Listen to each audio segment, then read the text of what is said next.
Kerala NGO യൂണിയന്റെ ഈ വർഷത്തെ സംസ്ഥാനതല കലോത്സവത്തിന് മുന്നോടിയായുള്ള കാസർഗോഡ് ജില്ലാതല സർഗോത്സവം 2025 കാഞ്ഞങ്ങാട് ടൗൺ ഹാളിൽ സമാപിച്ചു. ഹോസ്ദുർഗ് ഏരിയ മത്സരത്തിലെ വിജയകിരീടം സ്വന്തമാക്കി. This news sponsored by Bobby Chemmanur international jewellers.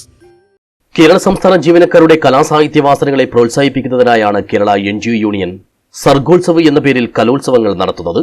ഇതിന്റെ ഭാഗമായി വരുന്ന ഒക്ടോബർ 2-ന് മലപ്പുറത്ത് വെച്ച് നടക്കുന്ന സംസ്ഥാനതല കലോത്സവത്തിന്റെ മുന്നോടിയായുള്ള കാസർഗോഡ് ജില്ലാതല മത്സരമാണ് കാഞ്ഞങ്ങാട് ടൗൺ ഹാളിൽ വെച്ച് നടത്തിയത്.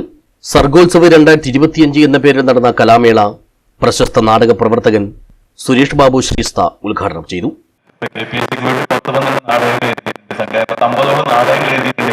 ഓരോ നാടകങ്ങൾ എഴുതുമ്പോഴും സന്തോഷത്തിൽ മത്സരം എന്ന് പറയുന്ന അത്രയും ഗൗരവത്തോടെ നടക്കുന്ന ഒരു വേദിയാണ് മത്സരം. NGO നമുക്കറിയാം, നമ്മുടെ സർക്കാർ ജീവിതത്തിന്റെ നൈരന്തര്യങ്ങൾക്കിടയിൽ നമ്മുടെ മനുഷ്യ മനസ്സല്ല, നമ്മുടെ മനസ്സിന്റെ ഉള്ളിൽ ഒക്കെ പ്രകമ്പനം കൊള്ളുന്ന പ്രതിഭയുടെ ഒരു ആത്മസാക്ഷാത്കാരത്തിനും ആത്മപ്രകാശനത്തിനും ഉള്ളൊരു വേദിയാണ് ഒരാളെ സംബന്ധിച്ചുള്ള ഈ വേദി. അത് കാണാനും അവതരിപ്പിക്കാനും അവർക്കും അവരെയൊക്കെ പ്രോത്സാഹിപ്പിക്കാൻ നമുക്കുമൊക്കെ കഴിയുന്നു എന്ന് പറയുന്നത് തന്നെ വലിയൊരു സംഗതിയാണ്.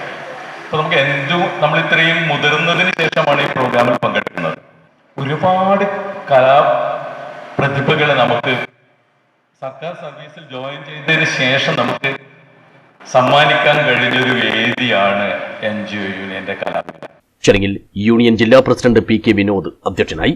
സംസ്ഥാന സെക്രട്ടേറിയറ്റ് അംഗം V ശോഭ, സംസ്ഥാന കമ്മിറ്റി അംഗം K ഭാനുപ്രകാശ് എന്നിവർ സംസാരിച്ചു.